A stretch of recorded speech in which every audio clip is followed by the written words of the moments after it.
13%. Este es el índice de aprobación de la gestión del presidente de Chile, Sebastián Piñera. Ayer se conocieron los resultados de una nueva encuesta de Plaza Pública CADEM que durante esta segunda semana de diciembre no muestra variaciones en cuanto al respaldo al mandatario. La desaprobación sigue alrededor del 79%. Otro dato que resalta el estudio es que la última cadena nacional emitida el pasado lunes fue la menos vista desde octubre de 2014. Solo un 39% de espectadores dice haberla visto, de los cuales el 70% la calificó como mala o muy mala. Y a esta hora de la tarde nos acompaña Sergio España Ramírez. Él es periodista y cientista político, socio de la empresa de comunicaciones Subjetiva. Señor España, buena tarde. Buenas tardes, ¿cómo estás? Muy bien, mil gracias. Pues con esta medida que el presidente Piñera toma, está rodeando a la fuerza pública, está rodeando a la policía, está rodeando al escuadrón antimotines y no deja de ser una medida polémica, aumentar las penas para quienes actúen en contra de la policía. ¿Usted cómo lo ve? A ver, en términos generales, el problema de orden público el gobierno no lo ha enfrentado respecto del origen del tema, que es la causa que ha provocado, por un lado, los actos vandálicos, y se ha concentrado más bien en medidas, a nuestro juicio, más bien accesorias. Y eso tiene que ver con aumento de legalidad y otras cosas. Entonces, el primer problema es de la deficiencia de la inteligencia policial chilena para efectivamente determinar qué es lo que provocó la quema de varias estaciones del metro, situación que es bastante difícil de efectuar.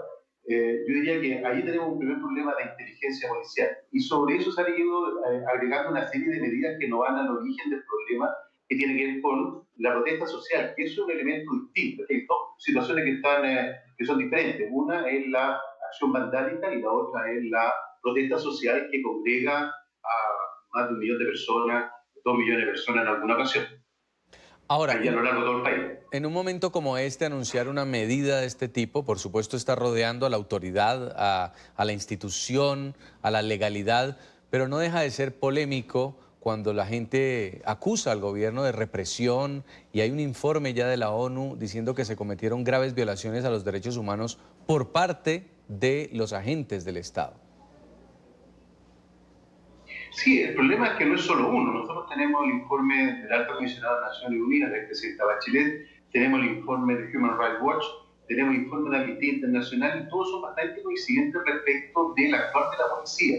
El actuar de la policía respecto de manifestantes pacíficos, que ha significado, entre otros, la pérdida de un ojo, más de 200 personas han perdido, han tenido problemas oculares, en varias denuncias respecto de abusos sexuales, denuncias respecto de violencia excesiva.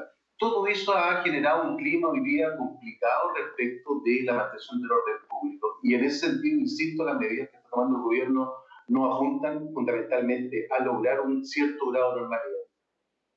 En un momento donde la situación de orden público se sale de control, las fuerzas de seguridad tienen que actuar para restablecer el orden público.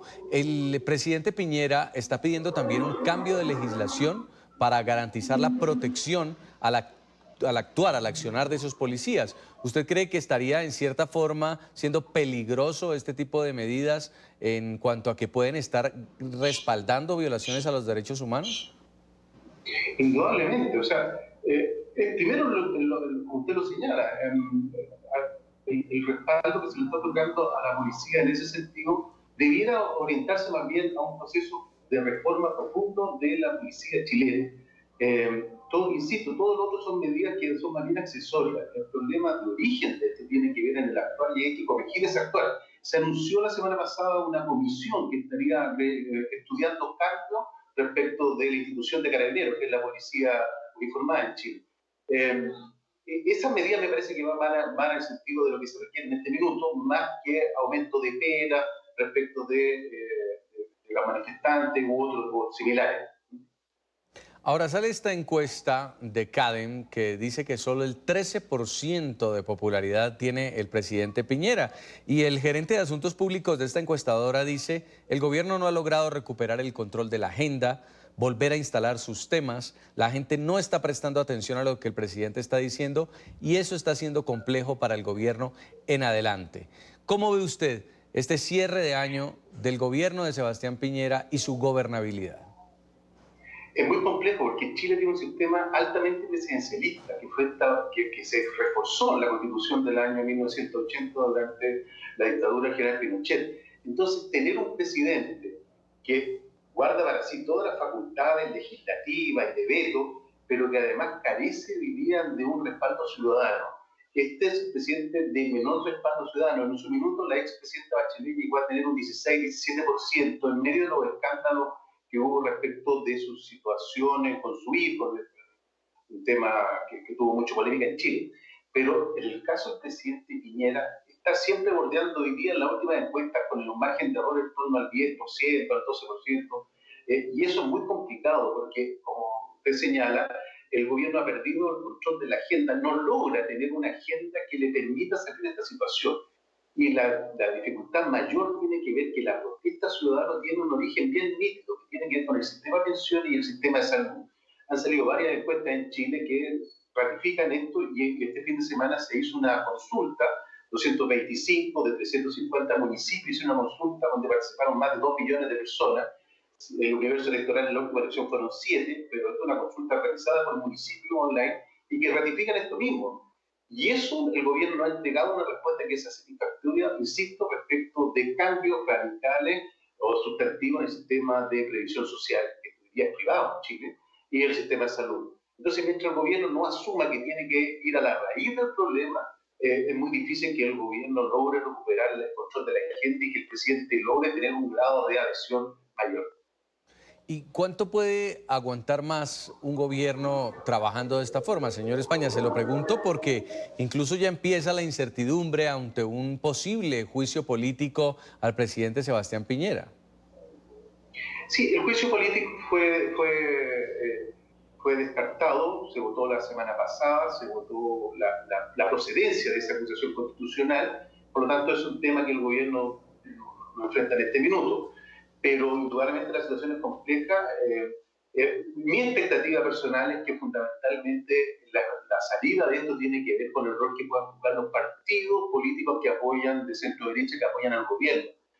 Nosotros tenemos elecciones en 2 años más y por lo tanto la expectativa es que haya un mayor protagonismo y de alguna manera así ha sido para algunos partidos de derecha que han tomado un rol más activo respecto de la iniciativa política y ir poniendo y desarrollando esto. Hay un punto que bien central, que es la reforma de la Constitución, que también es una agenda bien relevante y donde el gobierno de alguna manera ha ido más bien detrás de la iniciativa que han tomado algunos partidos, en particular Renovación Nacional, que es el partido de derecha más importante del país y es el eje de la coalición que gobierna hoy día el presidente Piñera. Ya casi 2 meses de este estallido social, mucha gente en las calles pidiéndole la renuncia al presidente Sebastián Piñera. El presidente ha dicho en varias entrevistas que él no ha pensado renunciar, que no va a renunciar. ¿Qué debería entonces hacer el gobierno? Porque definitivamente una de las cosas que no ha funcionado bien es el manejo de toda esta crisis. A ver, yo creo que lo primero es que el presidente tiene que tomar decisiones. Yo particularmente, y en lo personal creo que la renuncia no resuelve la crisis, al contrario, genera una incertidumbre mayor, pero el gobierno tiene que darse cuenta que tiene que asumir un diseño político más ajustado a las expectativas de la ciudadanía, y en ese sentido me parece que el rol que puede jugar el presidente más bien debiera ser secundario en su exposición pública. El presidente hoy día volvió a dar una entrevista, vuelve a poner temas, abre flanco. Me parece que parte importante de la crisis tiene que ver con el manejo comunicacional que ha tenido y donde el principal protagonista es el presidente. Entonces, en ese sentido, yo creo que lo primero es tener un diseño político más claro y segundo, asumir un protagonismo menor y quizás delegar también en sus ministros. Hubo cambio de gabinete en medio de esta crisis, tenemos un nuevo ministro del Interior, Gonzalo Blumen, y un nuevo ministro de Hacienda, entre otros. Entonces, la posibilidad es quizás que estos ministros pudieran tener un mayor iniciativa en ese sentido y el presidente quizás relegarse un poco como lo hizo un par de semanas atrás, pero de nuevo vuelve al protagonismo y eso creo que la verdad no ayuda en absoluto a la solución de la crisis. Le quiero agradecer mucho este contacto. Es el análisis de Sergio España Ramírez, periodista, cientista político, socio de la empresa de comunicaciones Subjetiva, por habernos acompañado. Muy amable.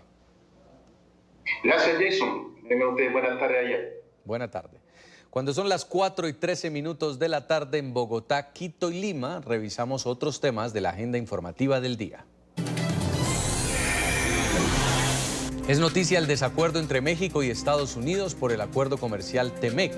En conferencia matutina, el presidente Andrés Manuel López Obrador dijo que la presencia de inspectores laborales de Estados Unidos en territorio mexicano no está contemplada en lo aprobado por el Senado de su país. El mandatario dijo que los delegados para el tratado ya adelantan conversaciones con el gobierno de Donald Trump para aclarar esta medida que ha sido planteada por las autoridades de los Estados Unidos. Se envió una ley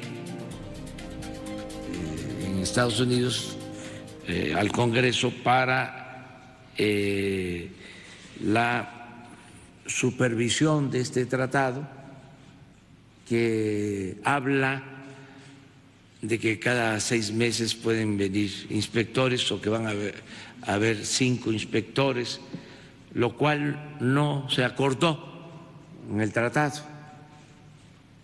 Y esto sale de manera clandestina. Tenemos una postura al respecto.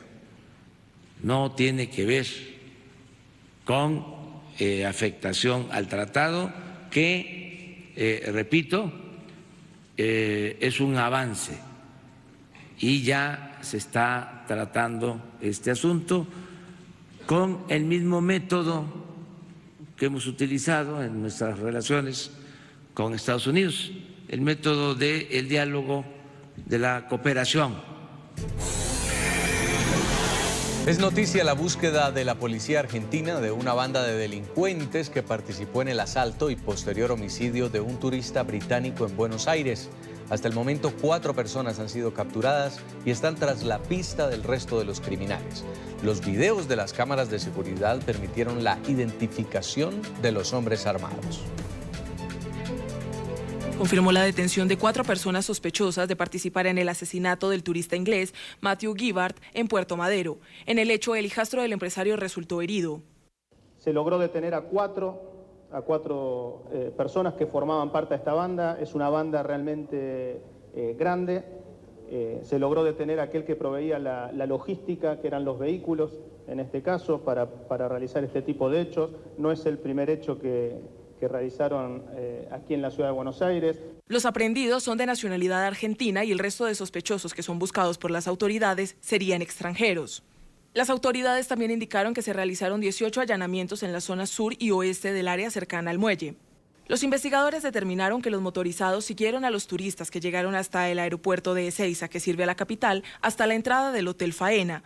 Allí, los sujetos sorprendieron a Gibbard y a su hijastro, quienes se resistieron al asalto y fueron blanco de los disparos. El modus operandi era, detectaban a aquel que tenía un reloj de alta gama en Ezeiza, lo seguían hasta su destino y ahí le realizaban el robo. Veníamos trabajando, algunos de la banda ya estaban detenidos y ahora ya los logramos identificar a los autores y estamos trabajando en la detención de ellos. En medio de las pesquisas encontraron una motocicleta. Los agentes sospechan que ese vehículo fue usado por los ladrones para perseguir, asaltar a los turistas y escapar del barrio porteño. Las autoridades afirmaron que están desarticulando la banda delincuencial que estaría vinculada al asalto a un ejecutivo canadiense hace un mes en la zona del microcentro. Los detenidos serán trasladados a la unidad 28 de la Alcaldía de Tribunales para quedar a cargo de los jueces de la causa. Es noticia el expresidente Evo Morales, quien acusó al gobierno interino de Bolivia de llevar al país al colapso económico. Desde Argentina, el exmandatario acusó a la actual presidenta Yanine Áñez, así como a los líderes opositores Carlos Mesa y Luis Camacho, de conducir a la nación a la quiebra a través de sus acciones golpistas. A través de Twitter señaló también a la Organización de Estados Americanos de liderar actividades antidemocráticas que, según él, han derivado en la paralización del aparato productivo boliviano. El paro cívico, la acción golpista de la OEA, Mesa, Camacho y Áñez, el asalto a instituciones y empresas públicas y decisiones políticas trasnochadas del gobierno de facto han paralizado el aparato productivo y frenado la inversión pública. La dictadura lleva al país a la quiebra. Es noticia la protesta de pacientes pediátricos del Hospital Domingo Luciani en Caracas. Las autoridades tienen previsto cerrar esta especialidad, pues no cuentan con los médicos o insumos para atender y le han propuesto a las madres salir del hospital, algo que ellas califican de irresponsabilidad y sentencia de muerte. Nuestro periodista Luis Laya, ahí en el lugar de la noticia, nos cuenta la historia. Luis. Hola, buenas tardes. En Venezuela, madres de pacientes pediátricos del Hospital Domingo Luciani denuncian que no son atendidos de forma correcta. No hay los médicos necesarios ni tampoco los insumos para poder prestarles atención. Además, les han ofrecido un receso navideño o hacerles traslados hacia otros hospitales porque no tienen cómo atenderlos. No puedo dejar que me pasen a otro hospital porque es como empezar de cero en otro hospital. Entonces no puedo, o sea, yo como madre no acepto eso ni tampoco el permiso navideño que ellos dicen. Porque es como dice la compañera, nosotros no estamos aquí porque nosotros queremos un hobby, no. Nosotros estamos aquí porque nuestros hijos necesitan medicina, necesitan estar aquí, pues, necesitan médicos. Las madres de pacientes pediátricos del Hospital Domingo Luciani denuncian que las quieren sacar del lugar. Quieren cerrar el área pediátrica y sus hijos podrían morir. Verónica es la madre de un bebé de 3 meses de nacido. Desde hace un mes lucha contra un tumor en su riñón y no hay insumos para operarlo. Todos los tratamientos que le han puesto a mi hijo lo he tenido que conseguir afuera. Aquí no me han solucionado tratamientos ni nada. Laboratorios no hay. Incluso mi hijo desde el miércoles pasado necesita una transfusión de sangre. Mi hijo tiene la hemoglobina en 6.3. Un bebé de 3 meses. Aseguran que en el hospital no hay respuesta para nada. Casi ninguno de los servicios está operativo. Me dicen no hay reactivos, no hay sangre, no hay esto, todo el tiempo es no hay. Aquí no hay laboratorio, la comida no es apta para niños. Ayer lo que nos sirvieron fue arroz con calabacín, en estos días llama con pepino. No hay rayos X, no hay nada, desde ayer se fue el agua, hay que cargar agua, la comida no es apta, en realidad nada es bueno. Diosiris tiene un niño de 5 años que sufrió quemaduras en el 40% de su cuerpo. Fue rechazado en 13 hospitales. Que no, que se iba a morir, que no, que ya lo daban por muerto, pues. Que se lo llevara para su casa y dejara que se muriera. Su pequeño tiene 3 meses recluido en el Domingo Luciani, esperando a que lo operen para ponerle injertos de piel en las quemaduras de 3er grado que sufrió. El subdirector del hospital ha optado por ofrecerles que se vayan de vacaciones navideñas y después resuelvan. El subdirector lo que dice que hay que tomarse un respiro navideño y ninguna nos podemos tomar ese respiro como él dice. Mi hijo está quemado el 40% de su cuerpo. Las madres se niegan a esta opción y también a que los trasladen a otro hospital, pues esto sería una sentencia de muerte, así lo asegura Sorelis. Su hijo tiene hidrocefalia y está en graves condiciones. Eso es matarme al niño lentamente. Ese niño es una esponjita, de todo se contamina. Entonces trasladarlo a otro hospital bajo la emergencia, eso no es la solución. Ellos denuncian que pretenden cerrar el área de pediatría. Quedan 5 pacientes y les han ofrecido de todas las formas posibles que salgan del lugar. Quieren cerrar esta atención porque no tienen cómo sostenerla. Desde Caracas, Venezuela, para la tarde de NTN 24, Luis Alejandro Laya. Es noticia Colombia, donde la semana arrancó con más protestas, mientras en el Congreso se debate la Ley de Crecimiento Económico. En los alrededores de la Plaza Bolívar, en el centro de Bogotá, se realizaron manifestaciones para exigir que la iniciativa no sea aprobada. Mientras tanto, las sesiones de diálogo entre el gobierno y los sectores que convocan a las movilizaciones transcurren sin mayores acuerdos. El Comité del Paro pide que, como primera medida, el diálogo que se inicie debe llamarse negociación y que se deben empezar a resolver los 13 ejes o puntos que ellos plantean, mientras que el gobierno ha dicho que antes de cualquier negociación deben acordarse los puntos de arranque. Está con nosotros Jairo Libreros, analista permanente de NTN 24. Jairo, bienvenido a la tarde. Jason, es un placer estar contigo como todos los lunes en la tarde. Entra ya la segunda semana de diciembre y aún en Colombia las protestas continúan, sobre todo en la medida en que hay una discusión en el Congreso de reforma tributaria. Esto ya no tiene mucho que ver con las demandas del paro nacional, pero es otro motivo para el cual muchos ciudadanos salieron a dar un cacerolazo frente al Palacio Legislativo. Así es, hay que tener en cuenta que existen 13 puntos claramente identificados que presentó el Comité del Paro, en donde le afirman al presidente de la República y a la sociedad en términos generales que son las inquietudes que generan el mayor malestar durante los últimos años. Hay temas que van desde eliminar el esquema del SMAD, el cuerpo antidisturbios que trabaja con la policía, pero también pasa con preocupaciones relacionadas con una posible, aunque el gobierno lo ha negado, reforma laboral, reforma pensional. Hay una cantidad de puntos, pero sin duda algunos analistas en Colombia consideran que sacar adelante la reforma tributaria que fue declarada inconstitucional y que tiene una prórroga con base en lo que moduló la Corte Constitucional hasta el 30 de diciembre. Para algunos sectores sociales en Colombia, mantener la reforma tal cual como va en el Congreso de la República sería desconocer la protesta social, el paro, la cantidad de cacerolazos que se han dado, y hoy desde las 2 de la tarde al frente del Congreso de la República se encuentra un número de personas protestando por cuenta de la muy segura aprobación de esta reforma tributaria, lo cual va a generar quizás mayor malestar en sectores muy importantes sociales, pero el impacto que tiene este tipo de protesta no es igual a lo que ocurrió la semana pasada y mucho menos a los eventos del 21 de noviembre. Yo creo que ya está por lo menos cerrándose el año, no hay tanto ánimo para ello, hay mucha preocupación de sectores económicos y comerciales por cuenta del daño que se puede producir por cuenta de los problemas que genera la protesta social, que es entendible, es un derecho fundamental, pero que para otros que no protestan y que viven del comercio ha generado mucha preocupación. Yo creo que ya no vamos a ir este año así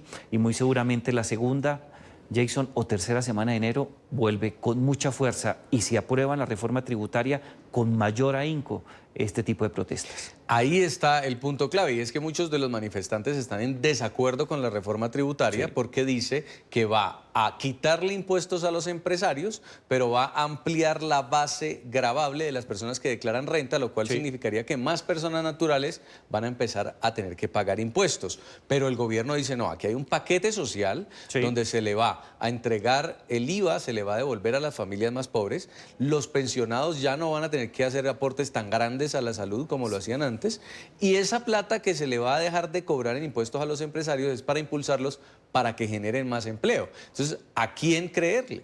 Es muy difícil. Hay que tener en cuenta que estos debates eminentemente ideológicos en materia de doctrina económica, pues usted encontrará siempre personas que tienen ideas enfrentadas. En algún momento se pensó y tuvo papel importante, no solamente en Colombia, sino en otros países a nivel internacional, darle mayores favorabilidades a los empresarios de tal manera que ellos tuvieran mayor libertad financiera para invertir en sus proyectos, generar mayor número de empleo. Son muchos los ejemplos a nivel internacional en donde este tipo de reformas tributarias no solamente han generado mejores condiciones en materia de crecimiento económico, sino de manera particular en un concepto que difiere un poco del crecimiento, que es el desarrollo económico, las mejores condiciones para las clases empleadas, para los trabajadores, para una cantidad de personas que ven la necesidad de mejorar su calidad de vida desde el punto de vista de mejor acceso o mejor calidad al momento de utilizar los servicios de salud, mejor educación, mayores garantías en temas relacionados con gastos fiscales. Desde ese punto de vista existen muchos ejemplos, pero también en los últimos días algunos analistas, particularmente el Partido Liberal Colombiano, pues ha expresado no solamente que no acompaña, no va a votar este proyecto de ley, sino considera que este tipo de situaciones no es bueno para el país. Hay que tener en cuenta que algunos consideran que lo que falló de la reforma tributaria que fue declarada inconstitucional no ha generado mejores garantías, pero también hay que tener en cuenta que Colombia es el país que más va a crecer en América Latina, un crecimiento que el Fondo Monetario Internacional calcula entre 3.4%. El último informe del día viernes de la CEPAL resalta la capacidad económica de Colombia y que va a crecer a 3.2 este 2019. Estos dos organismos internacionales, el primero, el Fondo, y el segundo de Naciones Unidas, considera que Colombia va a crecer 3.5 puntos porcentuales el próximo año. Es un crecimiento muy importante. Jason, hay que tener en cuenta que la región este año va a crecer 0.1. Colombia va a crecer más de 3 puntos por encima de eso. El próximo año también va a ocurrir lo mismo. Claro. Yo creo que esto hace parte del juego político. El gobierno es el que tiene, no digamos el sartén por el mango, porque hay muchas dudas sobre eso, pero sí tiene la capacidad para sacar adelante esta reforma, mientras que se debata con tranquilidad. en el Congreso de la República es una reforma democrática, es la apuesta de este gobierno, un gobierno que sacó más de 10 millones de votos hace exactamente 17 meses, 16 meses en el gobierno. Desde ese punto de vista, mientras que respetemos la discusión democrática, se respete la regla fiscal, yo creo que podemos salir adelante. Ahora, paralelo a esto, profesor Libreros, avanza la negociación con el Comité del Paro. Y esa negociación está basada en un pliego de 13 peticiones que presentaron, entre otros puntos ambientales, de seguridad, económicos. Pero entonces ahora todo está estancado porque los del Comité del Paro dicen que tiene que ser una negociación. Y el gobierno dice, no, mire, usted va a presentar sus 13 puntos y con base en eso vamos a empezar a tomar decisiones, pero ya usted ahí ni le agrega ni le quita nada de esas peticiones. ¿En un proceso de negociación esto es sano o cómo se establecen esas reglas de juego? Las reglas de juego aquí no se pueden establecer con mucha tranquilidad por dos motivos, Jason. Hay que tener en cuenta que Colombia es una democracia liberal y las democracias liberales están sentadas o fundamentadas en el principio de representatividad, y el principio de representatividad gira en torno a que la sociedad elige a algunas personas para que tomen sus decisiones con base en sus intereses. Se parte también del presupuesto que existen partidos políticos sólidos que representan los intereses de la sociedad. Ante la crisis de la democracia liberal, por el principio representativo, por el hundimiento en materia de credibilidad de los partidos políticos, hoy día tenemos en Colombia, pero en muchos países de América Latina, igual que ocurre en Europa, el fortalecimiento de los movimientos sociales. Y los movimientos sociales tienen la capacidad no solamente de exigir, sino de negociar cierto tipo de políticas públicas que atiendan situaciones que quizás los partidos políticos o no representan o no están interesados en hacerlo. El problema es que no pueden obligar al presidente de la República. La jugada del Comité del Paro, que me parece que es brillante, consiste en darle a esto un tratamiento de una negociación sindical. Las centrales obreras, los estudiantes y otros sectores sociales se sientan ante el gobierno es lo que quieren y le pasan un pliego de peticiones para negociar. Es decir, que si se sienta el gobierno está obligado a encontrar una salida. El gobierno le dice, no señor, esto es una democracia liberal, yo los escucho, voy a tramitar el malestar social y voy a buscar políticas públicas que puedan solucionar este tipo de situaciones. Pero desde el punto de vista eminentemente constitucional no está en la obligación. El problema, Jason, es que o él acepta ciertos puntos y llega a acuerdos y los saca adelante, o si no, el 2020, es decir, el próximo año, va a estar caracterizado por una sola cosa: protesta social, dificultades de gobernabilidad y muy seguramente esos indicadores tan prometedores que el Fondo Monetario y la CEPAL de Naciones Unidas han establecido no se van a cumplir. Es un laberinto. Así es. Otra noticia en Colombia es el informe que ha entregado la Comisión Interamericana de Derechos Humanos a propósito del asesinato de 3 integrantes del Diario El Comercio en 2018, un caso muy sonado. En este documento, el organismo ha recomendado a los gobiernos de Ecuador y de Colombia indemnizar a las familias del periódico, indemnizar a las familias de Javier Ortega, Paul Rivas y Efraín Segarra. El informe dice que hubo una descoordinación del Ejército y la Policía de Ecuador, pues se les permitió el paso a los periodistas hasta la localidad de Mataje y fue allí donde los capturaron las disidencias de las FARC, posteriormente secuestrados y asesinados. Agrega que la inteligencia de Ecuador tenía los elementos suficientes para determinar que el equipo periodístico se encontraba en una zona de riesgo extremo. La CIDH también recomienda desclasificar parte de la información de la investigación para que las conozcan las familias. Finalmente esto empieza a aliviar un poco la sed de justicia, esa sensación de impunidad que podría haber alrededor de esto. El Estado ecuatoriano, el Estado colombiano debían garantizarle la vida a estos profesionales de la comunicación y pues ahí está el llamado a la CIDH, indemnización, además que se les permita conocer a las familias los documentos desclasificados y alerta que no debieron las autoridades permitirle el paso hasta esta localidad de Mataje a los reporteros. Es una situación crítica, es una tragedia, no solamente por el hecho que estamos narrando de los errores que pudo incurrir la fuerza pública de ambos países al momento de garantizar el control fronterizo y de manera particular una falla en la prestación del servicio público de seguridad con un agravante. El oficio del periodismo en América Latina se encuentra asediado por diferentes personas y diferentes fuegos. Muchas personas están interesadas en callar la actividad periodística. Grupos alzados en armas, narcotraficantes, políticos corruptos. Hay mucho fuego encima de la profesión de los periodistas y ellos tienen un tratamiento privilegiado. en Colombia, en Ecuador y en toda América Latina. Desde ese punto de vista me parece que es muy sano que toda la sociedad en América Latina tenga la oportunidad de conocer cuáles fueron con precisión de detalles esas fallas, cómo se manejaron los operativos, por qué no fue posible encontrar los movimientos de los grupos que estuvieron involucrados en el secuestro, en la retención y de manera particular en la muerte de los comunicadores ecuatorianos que pierden la vida por cuenta de una acción atroz. Yo creo que este tipo de mensajes es importante porque el gobierno tiene que asumir una responsabilidad, Ecuador y Colombia, indemnizar a las víctimas, pero también necesitamos saber qué ocurrió en términos de verdad, por qué llegaron, por qué los capturaron con tanta facilidad, por qué ese secuestro se prolongó en el tiempo, por qué los mataron. Pero también requerimos justicia. Sabemos muy bien que una columna encargada de este tipo de situaciones por parte de un grupo alzado en armas, otros lo denominan un grupo narcotraficante, es necesario garantizar justicia, capturar a las personas que estuvieron involucradas.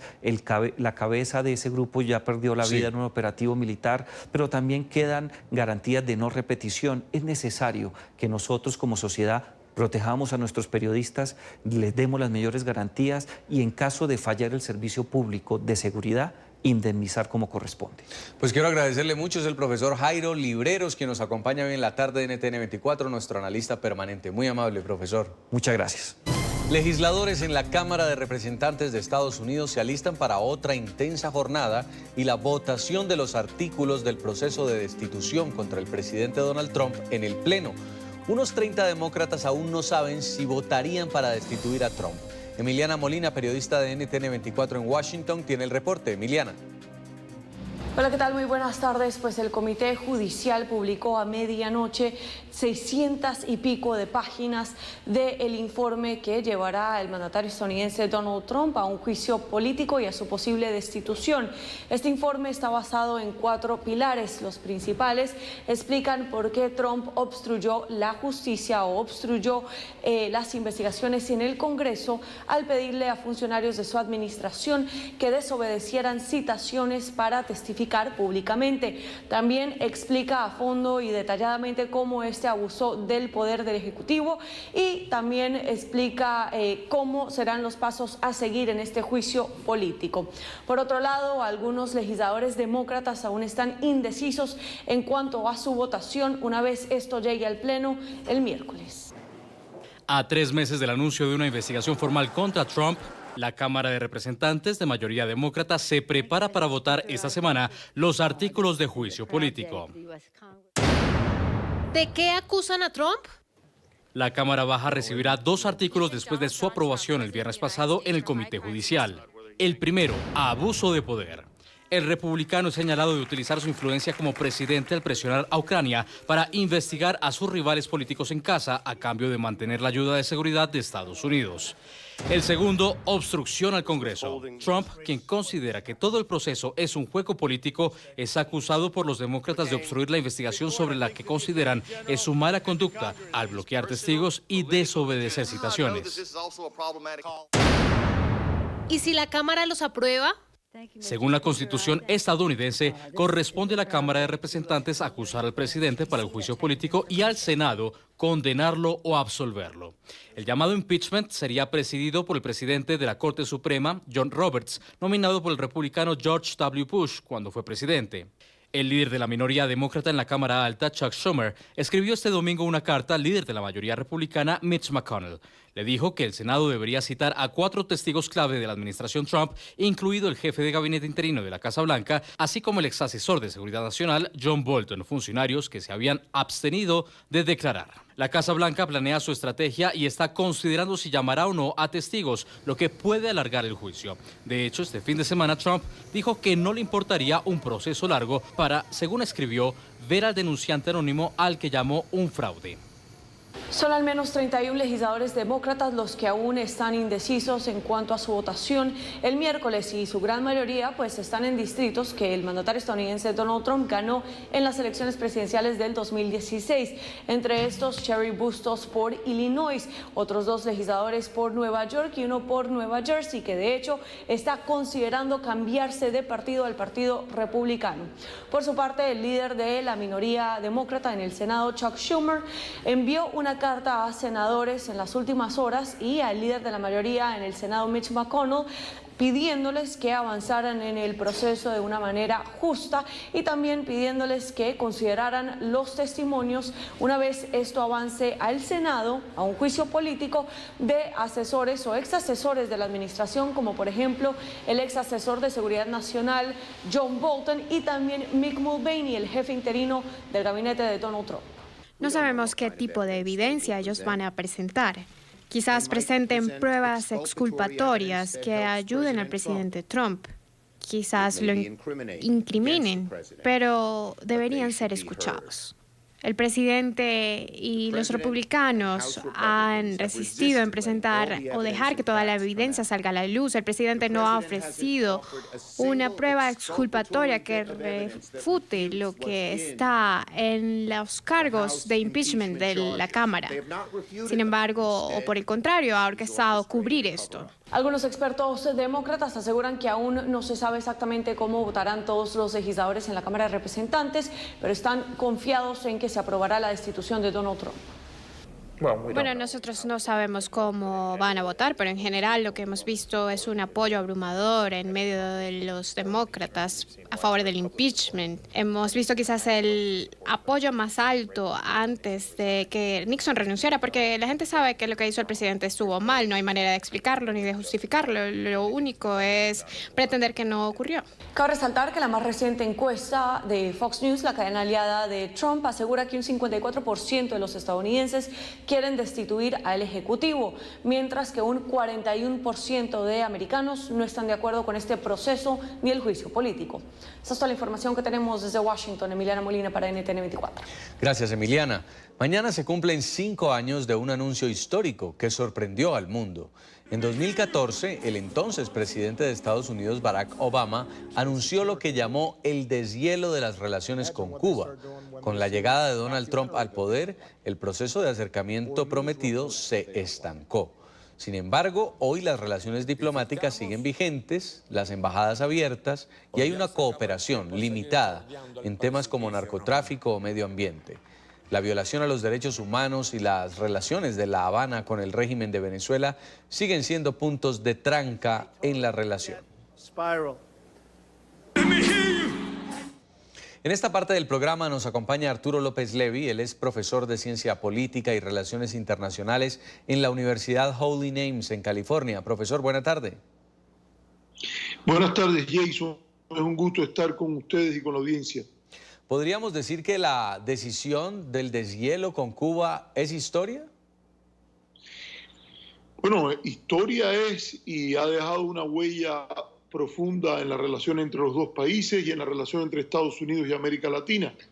En este acto que ocurrió en el 17 de diciembre del 2014, la administración Obama mostró que es posible tener una relación diferente con Cuba y en un caso tan simbólico como este, empezó a mover la relación en una forma más racional, apropiada, a través del diálogo, escuchando la voz de los diferentes líderes del hemisferio, que durante varias décadas habían pedido que Estados Unidos tuviese una respuesta más calibrada, más racional a la relación con la isla, particularmente en un contexto en el que la Guerra Fría había terminado. Si bien hay muchos frutos de la decisión del deshielo del entonces gobierno de Barack Obama y algunos todavía permanecen, lo cierto es que con la llegada de Donald Trump al poder esto se vio completamente frustrado y más bien las decisiones han ido en detrimento de la relación con la isla. Y está claro, los argumentos son las violaciones a los derechos humanos, todavía lo que ocurre con la oposición, con la disidencia en Cuba y la relación con el régimen de Nicolás Maduro. ¿Usted cree que estas posiciones deberían endurecerse? No, claro que no. A mí me parece que lo que usted ha dicho es el argumento que es usado por la administración Trump para adoptar políticas de hostilidad hacia Cuba. Pero las razones fundamentales no están en la política exterior. De hecho, las organizaciones de derechos humanos más importantes del mundo, como Human Rights Watch o como Amnistía Internacional han dicho que las medidas del presidente Trump y la política de embargo y aislamiento solo complican el tema de los derechos humanos, hacen más difícil. Hay incluso estadísticas que aumentan las detenciones y se hace más difícil los derechos a la salud, a la alimentación, hasta las propias áreas de los derechos civiles y políticos se agravan con las medidas de hostilidad que permiten al gobierno cubano envolverse en la bandera y denunciar desde el nacionalismo las políticas hostiles norteamericanas. La razón por la cual hay una política de hostilidad y de embargo hacia Cuba tiene que ver más con la política interna norteamericana, el papel de Florida en el colegio electoral norteamericano y el tipo de dependencia que ha establecido el presidente Trump con algunos representantes del lobby pro embargo, en particular el senador Marco Rubio y el congresista Mario Díaz-Balart. Pero en realidad la lógica de derechos humanos indicaría que lo correcto sería una política de compromiso, de diálogo, como la que estaba haciendo el presidente Barack Obama. Una de las cosas, profesor López, a las que apunta siempre Estados Unidos es a golpear las finanzas del régimen cubano, es decir, no seguir financiando a un partido que está siendo patrocinador de la censura a su pueblo.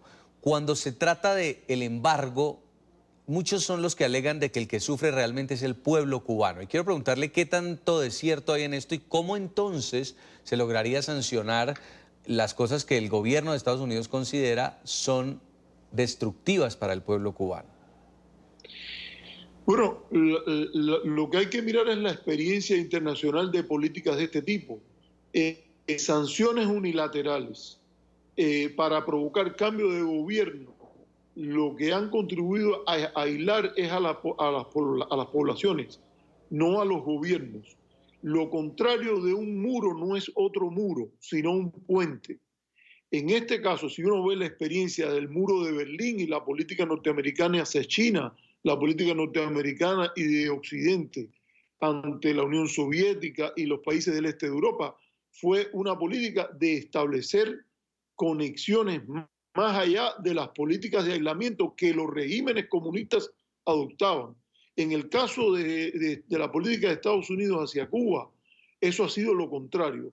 A las políticas de separación que el gobierno cubano fue estableciendo históricamente como parte de la adopción del régimen comunista, Estados Unidos construyó su propio muro para aislar todavía más a su población y a las redes financieras, económicas, grupos de negocios, etcétera, de Cuba.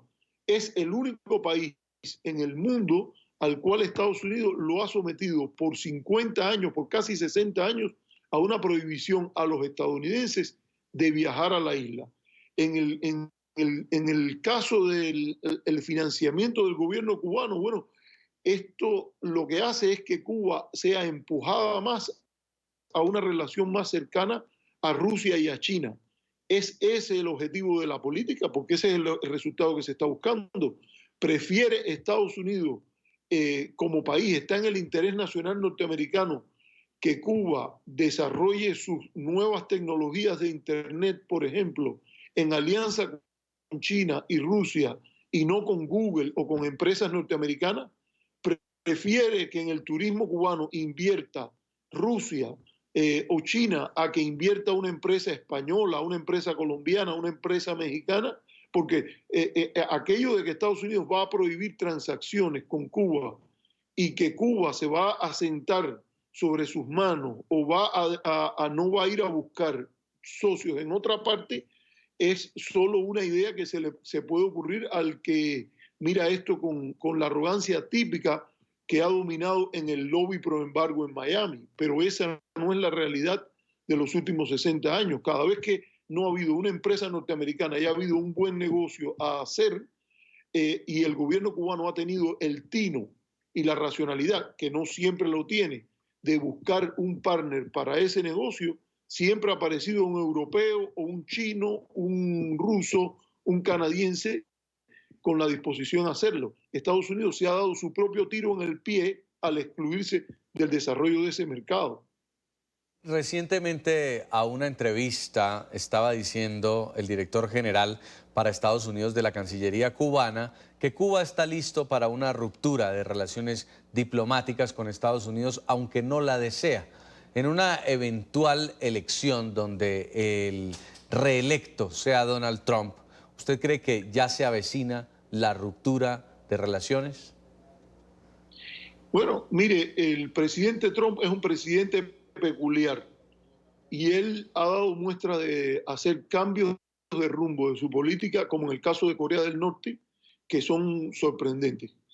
Si vamos a ver un régimen que en realidad ha tenido un comportamiento fuera de las normas internacionales y de los deseos norteamericanos, el de Corea del Norte es mucho peor que lo que se pueda decir sobre Cuba. Y sin embargo, el presidente, después de casi anunciar que estaba dispuesto a ir a una guerra con Corea del Norte, hizo un cambio de 180 grados. Así que yo diría que es muy difícil pronosticar lo que el presidente Trump va a hacer.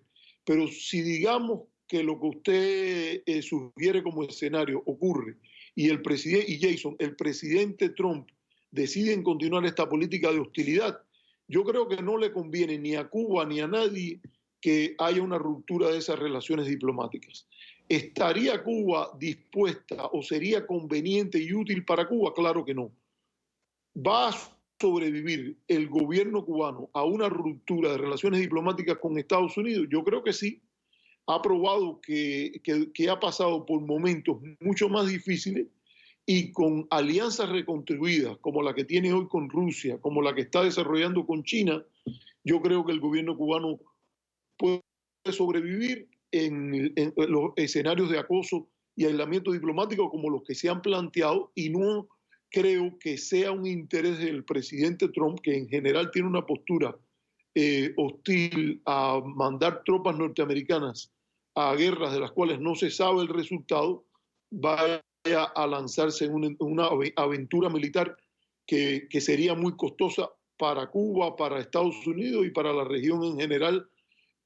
Lo menos que se puede querer desde el Caribe y desde América Latina y desde Cuba es una situación de guerra o un estado fallido en esa región. Muy bien. 5 años de un deshielo y luego ahora nuevamente empiezan a congelarse esas relaciones. Vamos a ver qué ocurre el próximo año con las elecciones presidenciales en Estados Unidos. Gracias, don Arturo López Levy, el profesor de Ciencia Política y Relaciones Internacionales de la Universidad Holy Names en California, por habernos acompañado. Un gran placer, Jason. Con 3 candidatos ahora ha quedado conformado el grupo de aspirantes a la Secretaría General de la OEA. En las últimas horas formalizó su ingreso a la contienda María Fernanda Espinosa, expresidenta de la Asamblea General de la ONU. La ecuatoriana desea ser la primera mujer en liderar el organismo hemisférico en sus 71 años de historia. NTN 24 habló con la candidata en Nueva York sobre la visión que tiene para la Organización de Estados Americanos y la forma como abordaría la jefatura de la entidad. Alejandro Rincón con el informe. Alejandro. Hola, buenas tardes. En su primera entrevista a un canal internacional de noticias en español, tras formalizar su ingreso a la contienda por la Secretaría General de la OEA, la ecuatoriana María Fernanda Espinosa confía en que cuenta con un amplio respaldo entre los países de la región, que darían viabilidad a su llegada a la jefatura del organismo regional. Le consultamos directamente cuál considera que son sus fortalezas para ejercer este cargo y sobre todo qué línea desearía dar al organismo internacional en caso de convertirse en la primera mujer secretaria general de la OEA.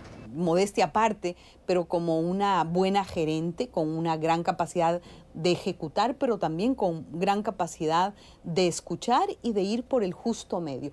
Creo que la OEA necesita una persona que vaya por el justo medio, que devuelva el poder de decisión a los estados y que construya de manera colectiva una agenda potente que reposicione al hemisferio con esa fuerza y ese potencial que tiene como un gran conglomerado capaz de interactuar y de construir colectivamente un mundo mejor para todas y para todos. En comentarios adicionales a NTN 24, María Fernanda Espinosa asegura que la OEA, tras 71 años de existencia, debe renovarse y ampliar su ambición en materia de los temas de trabajo que asume. Por ejemplo, considera que la región debe enfocar su atención adicionalmente en importantes temas como la mitigación del impacto climático, los fenómenos migratorios y también el trabajo por los derechos de las mujeres en la región.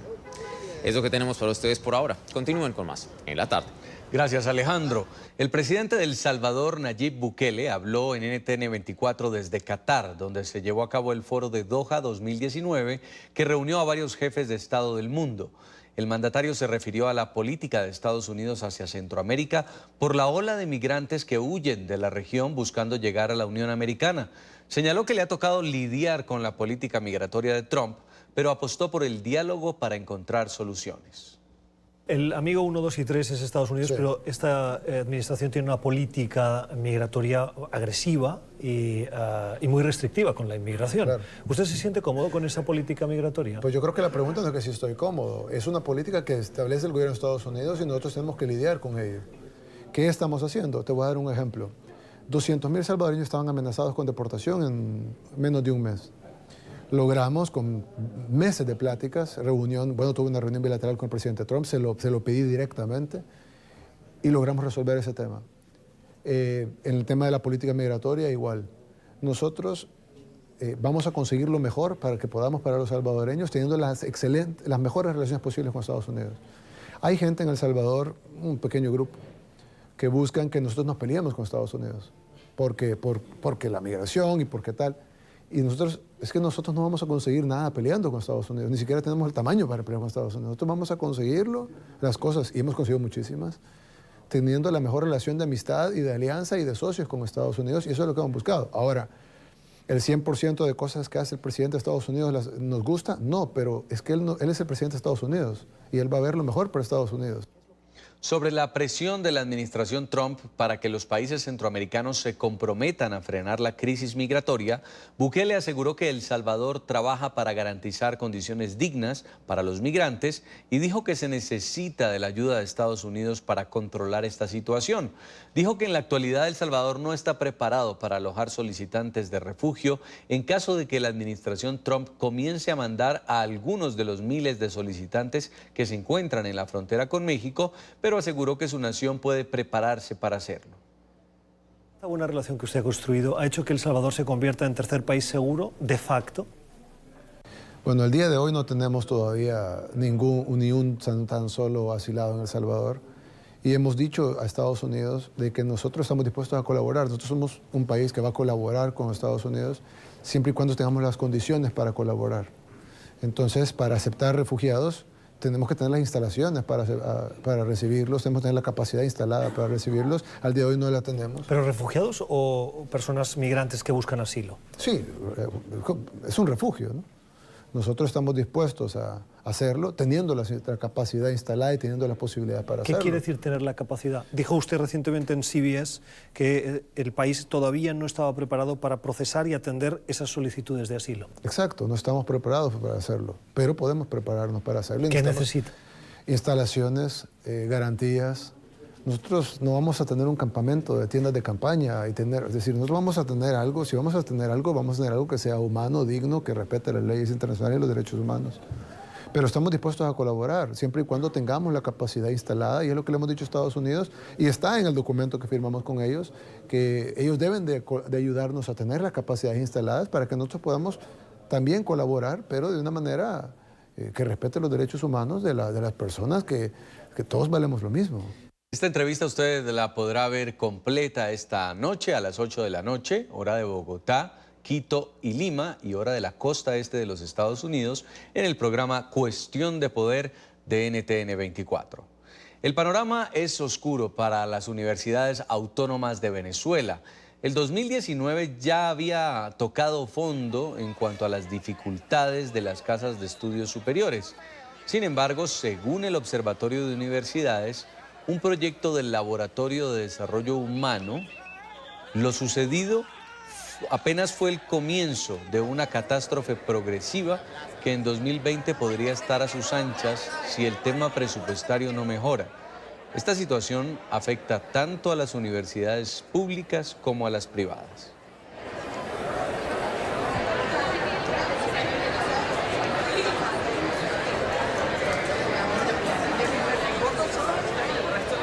Está con nosotros Yelena Salazar, es coordinadora del Observatorio de Universidades de Venezuela. Profesora, buena tarde. Buenas tardes, ¿cómo está? Cuéntenos o háganos una radiografía de cómo están las universidades autónomas en Venezuela y por qué es tan grave la crisis. Mira, nosotros, el Observatorio de Universidades realizó un trabajo en la ciudad de Barquisimeto, en la región centro-occidental, un poco para dar a conocer las condiciones de vida en que está viviendo la población universitaria. Básicamente, la crisis más fuerte es a nivel del área de salud, de alimentación, de transporte, la facilidad de movilidad y el área de seguridad. En el caso de salud, tenemos que, por ejemplo, el 34% de los profesores universitarios padecen de enfermedades crónicas. Y bueno, y para acceder al medicamento nos decían que el 79% no lo consigue de manera regular. Entonces eso pone en riesgo la salud de esta población. Si vamos, por ejemplo, a la población obrera, vimos que lo más fuerte es que el 60% no se ha realizado ningún chequeo médico ni examen de rutina durante más de un año. Pues eso también pone en riesgo su salud. Adicional a esto, tenemos que en el tema de alimentación, la alimentación en un alto porcentaje están comiendo igual o peor que el año pasado. Este estudio también se hizo el año pasado y había un porcentaje de 60%, por tanto, 68% que comían peor que el año anterior. Entonces, quiere decir que si un 85% está comiendo peor, pues ya lleva 2 años con una alimentación de muy mala calidad. Este año nos salió como parte del estudio de manera que consideramos grave que están haciendo un porcentaje de 13, 14, 17% de la población más adulta universitaria, 2 comidas al día. Eso no se nos reflejaba en el estudio del año pasado. ¿Aló? Sí, la estoy escuchando, señora Yelena. Ajá. Y frente a la situación también de los salarios de los mismos profesores, el presupuesto para los implementos con los cuales se tienen que hacer experimentos, los estudios, ¿cómo va eso? Ajá. Mira, en cuanto a nosotros nos preguntamos directamente el salario, porque esa es una tabla que es igual para todos los profesores, personal administrativo y obrero en las universidades, que se ha venido deteriorando básicamente desde el 2013. Las contrataciones colectivas pues se han hecho directamente con muy poca participación de los sindicatos más representativos de las universidades. Pero sin embargo preguntamos qué tanto hace la gente con el salario que gana. Y ahí nos conseguimos, por ejemplo, que el 72% de los profesores indicaban que el sueldo no les alcanza para el mantenimiento de la vivienda. Es decir, para arreglos menores dentro de la vivienda cuando uno se le daña, ¿no? Y el 85% indicaba que tiene que compensar su salario con otras fuentes de ingresos, es decir, tiene que realizar otros trabajos para poder compensar el ingreso que tiene. Igual cuando se le pregunta cuánto tiempo tiene sin comprar prendas de vestir o calzado, conseguimos también un alto porcentaje, qué sé yo, 42% creo que es el porcentaje, 72% que no compra prendas de vestir desde hace más de 2 o 3 años.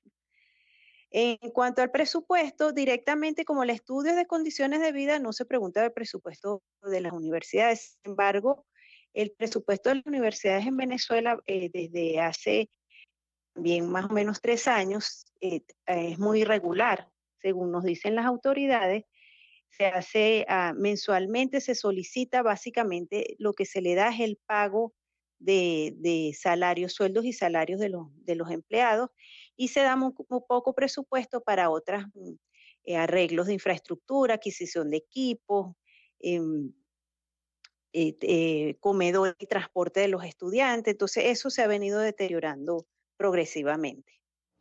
Bien, ahora, ¿esto cómo incide directamente en la calidad de la educación? Entendemos que hay unas razones obvias de no tener el presupuesto, de tener el problema humanitario, pero ¿cómo lo han visto ustedes también reflejados en los estudiantes universitarios, los jóvenes venezolanos que van llenos de sueños, llenos de ganas de aprender y se encuentran con este panorama?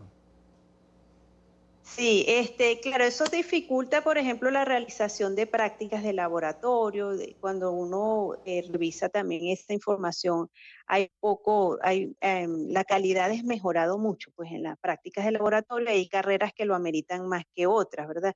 Por ejemplo, el acceso a Internet es un dato que también es fuerte dentro de las universidades. Por ejemplo, los estudiantes nos decían que el 75% no accede a Internet dentro de las instituciones educativas.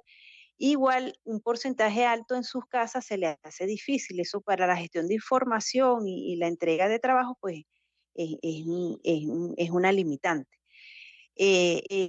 Cuando tú vas a las condiciones laborales, pues por no tener un presupuesto constante para mejoras de la infraestructura, tenemos un problema grave, por ejemplo, con disposición de agua potable de manera regular.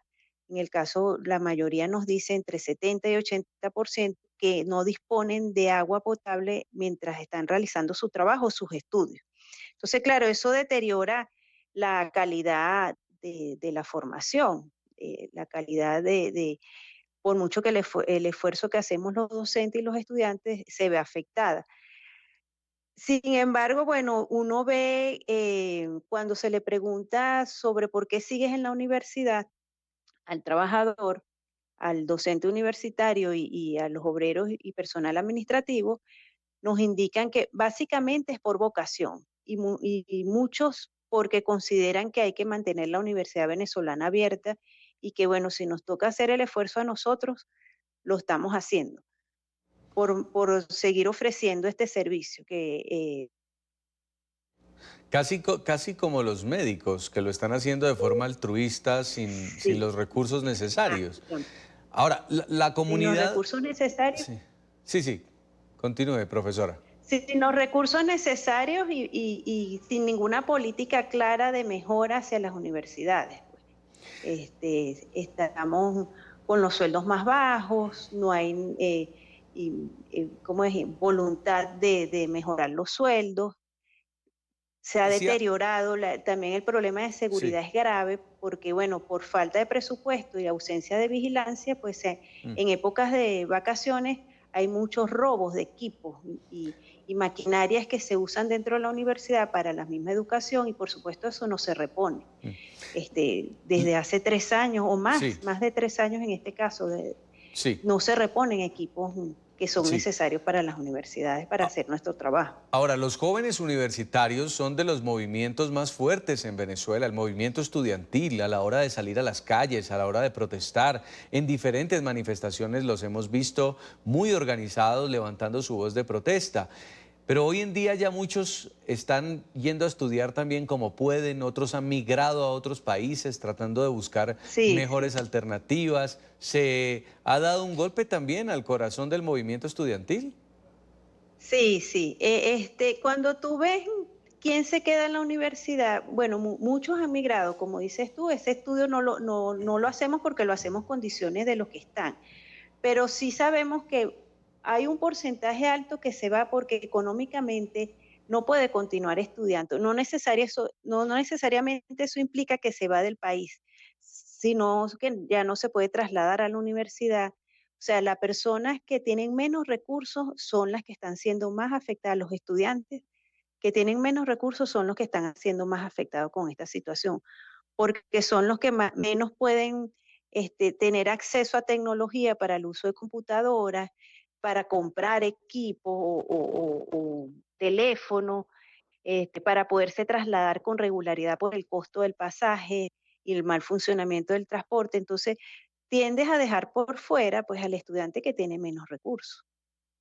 Una situación muy compleja y gracias por revelarnos este estudio, esta información, estos datos que se suman, por supuesto, ya a la crisis que vive el sector empresarial, el sector industrial, el sector de la salud, el sector de los jubilados y, por supuesto, el sector universitario.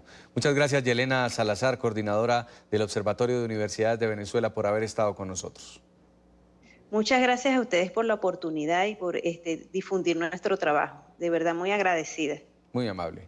Y seguimos con Venezuela porque grupos adeptos al régimen de Nicolás Maduro intentaron impedir un acto político del presidente interino Juan Guaidó. Funcionarios policiales lanzaron gases lacrimógenos contra seguidores de Guaidó durante la conmemoración de los 20 años de la llamada tragedia de Vargas. Este fue un fenómeno natural que afectó la zona del litoral contiguo a Caracas hace mucho tiempo. Hoy el Estado ausente, la República ausente. Les voy a decir algo con responsabilidad. La Quinta República murió. Ellos la enterraron, la mataron. Juan Guaidó aseguró que el régimen de Nicolás Maduro acabó con el país. No pudieron responderle a la gente.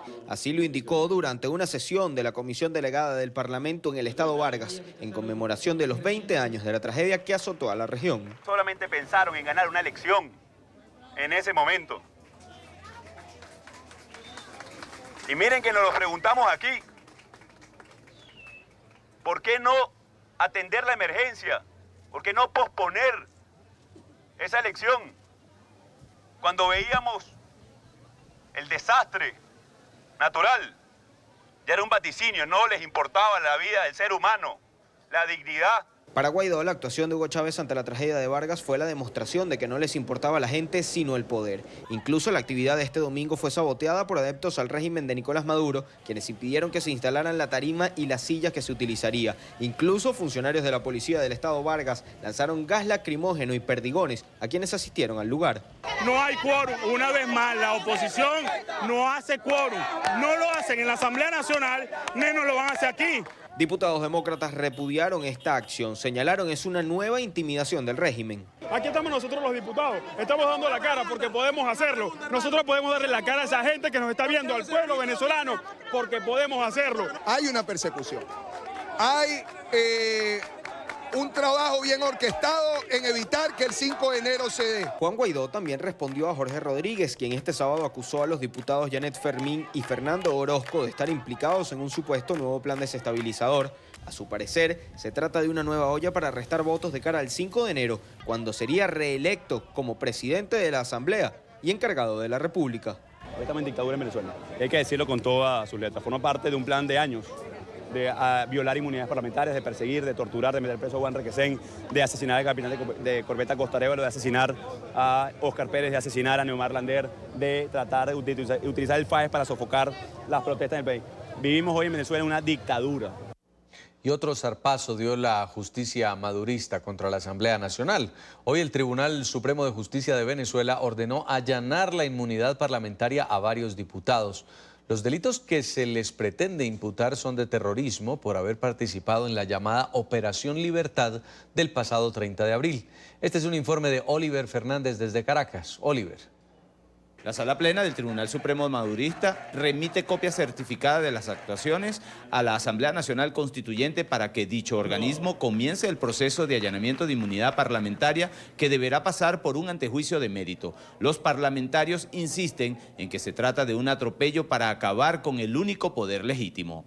Nos tienen es miedo, que tienen miedo que el 5 de enero pase lo que tiene que pasar. La Asamblea Nacional es perseguida, es atacada, es acorralada porque tienen un objetivo y es sacarnos del panorama institucional de Venezuela. Y por eso estamos aquí dando la cara y diciendo: no lo van a lograr. La Asamblea Nacional cuenta con el quórum suficiente para reelegir a Juan Guaidó como presidente del Parlamento. La persecución, aseguran los parlamentarios, no los detendrá. La Asamblea Nacional tiene, tanto por diputados principales como suplentes, el quórum garantizado y la gran mayoría para nosotros triunfar el próximo 5 de enero. Pero veamos quién es Jorge Millán, uno de los diputados perseguidos. Jorge Millán es el diputado del 23 de enero de Caracas. Jorge Millán es el diputado que le quitó el bastión al oficialismo para querer desde ahí reivindicar una lucha social que solo sirvió de excusa para chantajear y oprimir al pueblo de Caracas. Los diputados Luis Stefanelli, Carlos Lozano y Hernán Alemán están señalados de terroristas. También se les pretende allanar la inmunidad. Para el diputado Ismael León es una nueva novela inventada por el régimen. No les va a dar resultado el que estén persiguiendo diputados, el que estén allanando inmunidad a diputados. Eso no les va a dar resultado, entiéndalo, porque el pueblo ya los conoce, ya el pueblo lo sabe, ya el pueblo sabe quiénes son, y cuando ustedes hacen eso, uno sale a la calle y habla con la gente y le dice, otra novela más, otra película más. Los diputados a la Asamblea Nacional han asegurado que el régimen de Nicolás Maduro lo que le tiene es miedo al único poder legítimo que existe en Venezuela, la Asamblea Nacional. En la información que manejamos desde Caracas, continúen con más de la tarde de NTN 24. Nos acompaña Luis Stefanelli, diputado de la Asamblea Nacional de Venezuela, miembro del partido Voluntad Popular, y está entre estos diputados a los cuales el TSJ les ha ordenado allanar la inmunidad parlamentaria. Diputado, bienvenido, qué gusto tenerlo. Muy buenas tardes, muchas gracias Jason, a todos ustedes, a esta oportunidad de poder dirigirme al pueblo de Colombia, que entiendo está muy preocupado, como los hermanos colombianos deben estarlo, lo que está pasando en Venezuela. Lo de hoy es un adefesio al más alto extremo que haya podido ocurrir en ningún tribunal de justicia del mundo. Yo creo que están batiendo récord los señores del Tribunal Supremo de Justicia, encabezados por el inmoral de su presidente, que tiene antecedentes muy graves, porque pagó condena por asesinato, fue convicto por asesinato, y que hoy es el presidente de nuestro Tribunal Supremo. Bueno, ese señor se está dando el lujo de pretender allanar directamente la inmunidad parlamentaria de 4 diputados, porque quieren declararnos en flagrancia desde el 30 de abril. Calcule usted, la flagrancia es un hecho, digamos, corto de tiempo. La flagrancia es el momento en el cual se comete un delito. La flagrancia no es una cosa continuada.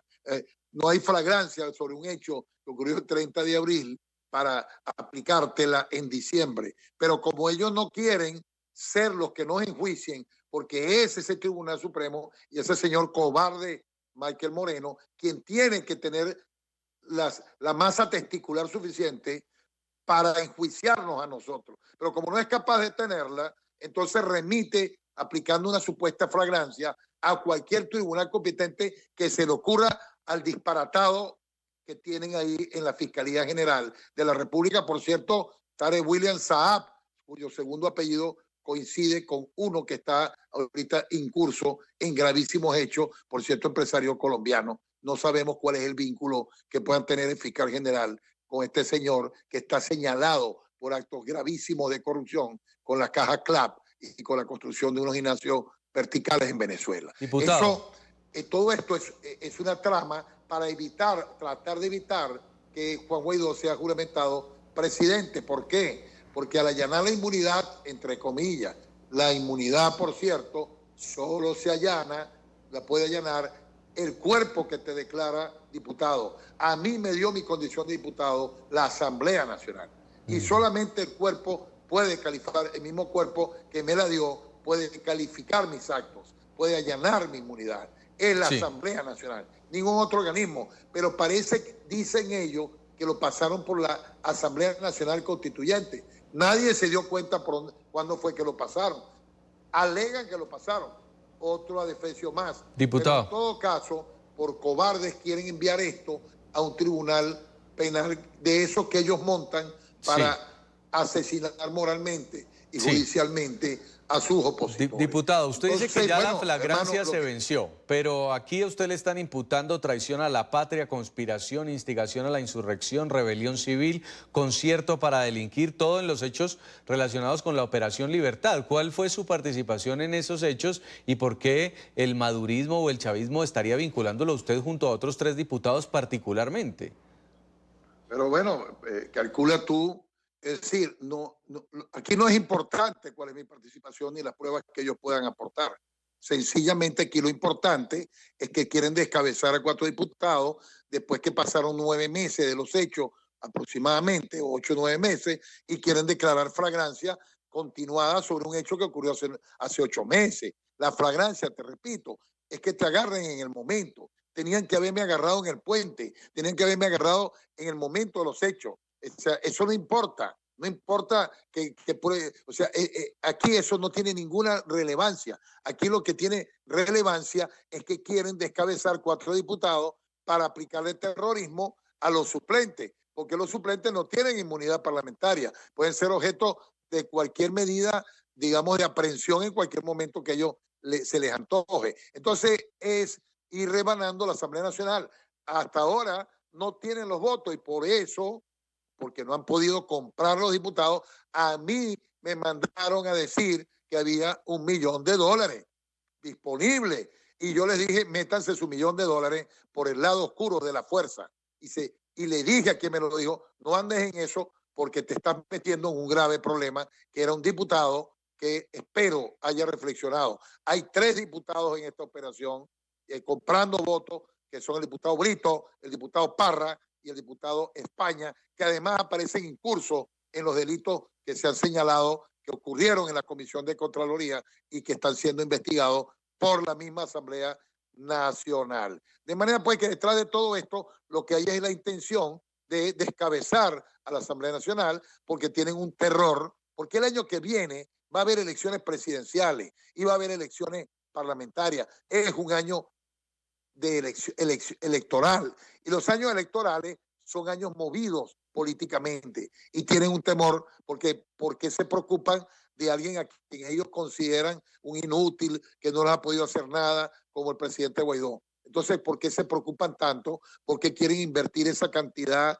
de millones de dólares? Que también les digo, hay un problema en la fracción del PSUV, del chavismo, porque hay más de 10 diputados que se han alzado, unos de ellos porque están reclamando el premio que le ofrecen a los opositores y otros de ellos a conciencia de que sienten que lo que está ocurriendo son hechos demasiado graves para convalidarlo. De manera pues que esto va a tener mucha sorpresa de aquí al 5 de enero. Sí, ahí está la presión judicial, el intento, como usted lo está denunciando, diputado, de compra de votos, todo de cara a las elecciones del próximo presidente del Parlamento venezolano y en el cual ya empieza el chavismo a tener una participación desde que retornaron los diputados a la Asamblea Nacional de Venezuela y lo que significa el último poder independiente en el país. Muchas gracias, diputado Stefanelli, por estas declaraciones para NTN 24.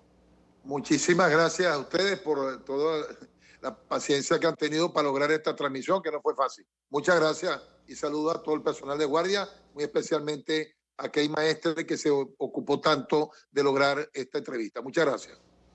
Vamos a una pausa en el programa La Tarde. Nosotros vamos a estar a esta hora también escribiendo las noticias más importantes en nuestro sitio web, www.ntn24.com. Todo el desarrollo va a estar allí en el portal, visítelo. También el home, usted puede acceder a la señal en vivo, volver a ver las entrevistas de todos los programas del canal, reportajes especiales y consultar los documentos de interés. Recuerde www.ntn24.com. Más presión de Estados Unidos al régimen de Nicaragua. El Departamento del Tesoro aprobó un nuevo paquete de medidas por corrupción y lavado de dinero contra varias empresas controladas por Rafael Ortega Murillo, hijo de Daniel Ortega y de su esposa y vicepresidenta Rosario Murillo. Con este ya son 15 los funcionarios y 4 las entidades vinculadas al régimen, castigadas por la Unión Americana en un intento por asfixiar económicamente al régimen orteguista. Nos acompaña Enrique Sáenz, analista político y economista. Bienvenido, buena tarde. Buenas tardes, Jason. Muchas gracias por la invitación. Gracias por acompañarnos. ¿Estas sanciones hacen daño al régimen de Daniel Ortega y cuál es el impacto que pueden tener? Bueno, el primer impacto es de carácter económico, porque se dirige a uno de los negocios más lucrativos de la familia gobernante, que era el negocio de los hidrocarburos, mediante una empresa que se llama DNP, que era una empresa pública. De manera mágica, esa infraestructura y esos activos aparecieron como propiedad privada de la familia Ortega Murillo. Y este era uno de los negocios más lucrativos.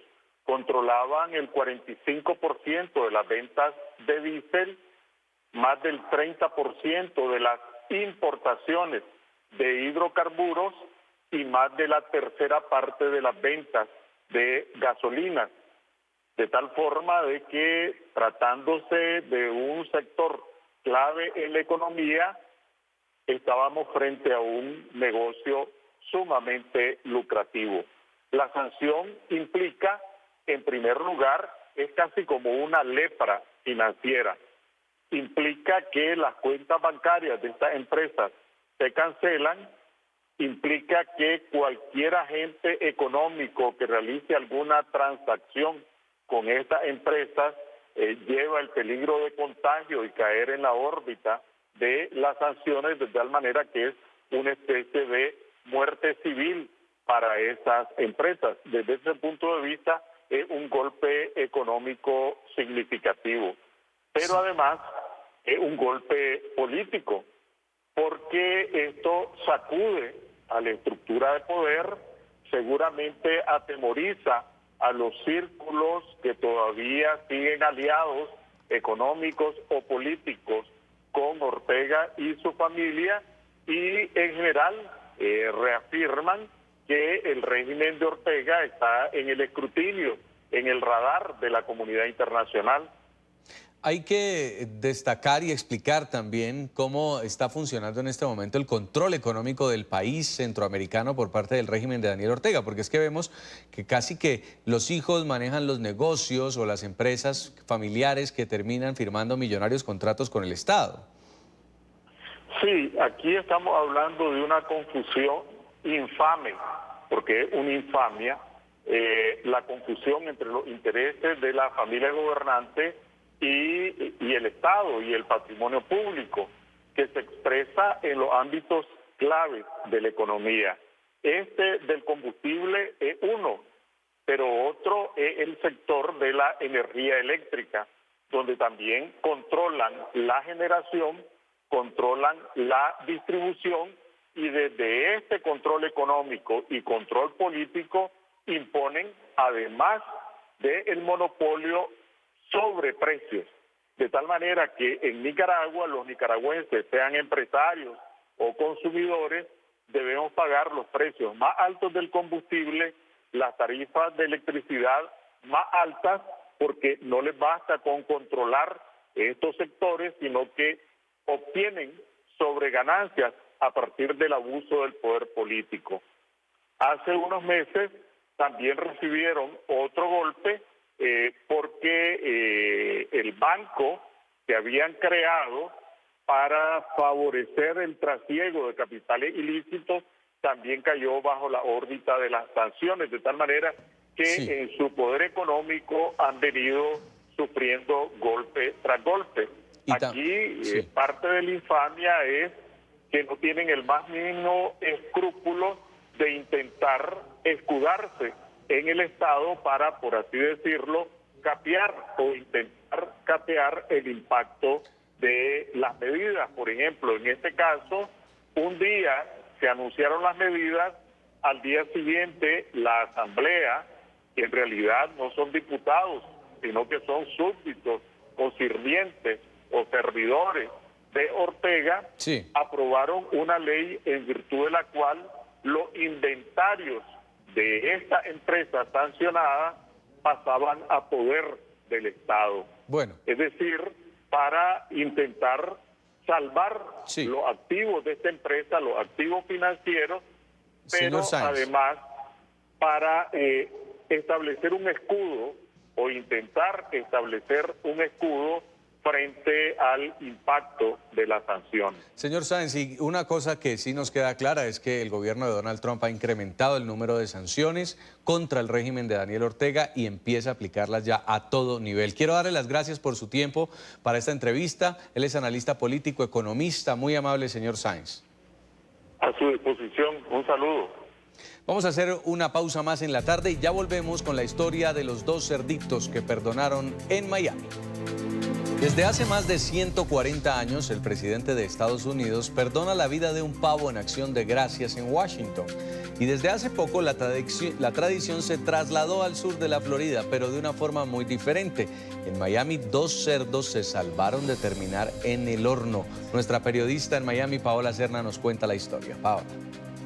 Hola, ¿qué tal? Muy buenas tardes. Pues bien, este par de cerditos, Pepa y Petra, serán perdonados este año, esto con una tradición que inició el año pasado y que cuenta con el respaldo de la alcaldía de Miami. La comenzó una cafetería latina y básicamente la razón por la que aquí se les va a perdonar la vida a este par de cerditos es debido a que la cultura hispana, particularmente del sur de la Florida, a diferencia del resto del país, comen cerdo en vez del tradicional pavo de las fiestas navideñas que es perdonado en Washington anualmente por el presidente. Bueno, aquí en el condado Miami-Dade se perdonan este par de cerditos porque la mayoría de las personas pues básicamente terminan pidiendo cerdo para sus fiestas de Navidad. También lo que se busca es hacer un llamado para que las personas traten de cambiar los hábitos alimenticios e ingresen a unas dietas más vegetarianas. Para mí es también importante, somos un poquitico diferentes aquí en el condado Miami-Dade, la diversidad que tenemos aquí entre todos nosotros. Para los latinos es la noche buena y no es tanto el pavo como es el lechón, así que hoy estamos perdonando 2 lechoncitos aquí en Latin Café, es el segundo año de esta tradición, pero esta protección nada más que vale aquí en el condado de Miami-Dade, así que hasta que ellos se queden aquí en el condado de Miami-Dade van a vivir una vida larga y sin nadie, la caja china no va a ser para ellos. Vamos a perdonar los puercos porque como todos los años por las últimas cuantas décadas el presidente perdona 2 pavos, nosotros nos sentimos que para nosotros en Miami, como la cultura es tan única, nosotros no comemos pavo durante esta época, nosotros comemos lechón. Catamos animales de la industria de los mataderos precisamente, animales donde creamos una gran conciencia a nuestra comunidad, que en este nuevo año podemos empezar una dieta de plant-based, de planta, y dejar nuestros animalitos fuera de nuestro plato, ¿verdad? Una cultura cubana, latina, que siempre estamos pensando en naturalmente comer animales, pero podemos definitivamente tener mucha salud con una dieta diferente, sentirnos súper bien, llenos de energía, llenos de amor por dentro, porque estamos comiendo puro amor cuando comemos plantas. ¿Alcalde, va a comer lechoncito esta Navidad? Yo creo que sí. Soy cubano y es parte de mi tradición. No soy, I'm not vegan, así que sí, pero estos dos no van a ser parte de esa comida. Pues bien, Pepa y Petra van a terminar sus últimos años en el Santuario Aguacates junto a otros cerditos que también han sido rescatados, vivirán de forma tranquila y les comento que este tipo de cerditos son de la raza Pot Belly, que muchas personas los adquieren como mascotas pensando que se van a quedar pequeños, sin embargo logran superar las 150 libras y es por eso que en muchas ocasiones resultan siendo abandonados. Desde Miami informó Paola Serna para NTN 24. Gracias, Paola. Una buena tarde para ti y para todos. Así llegamos al final del programa. Recuerde seguirnos en nuestras cuentas de Twitter y revisar el desarrollo de las noticias en www.ntn24.com. Hasta mañana en la tarde.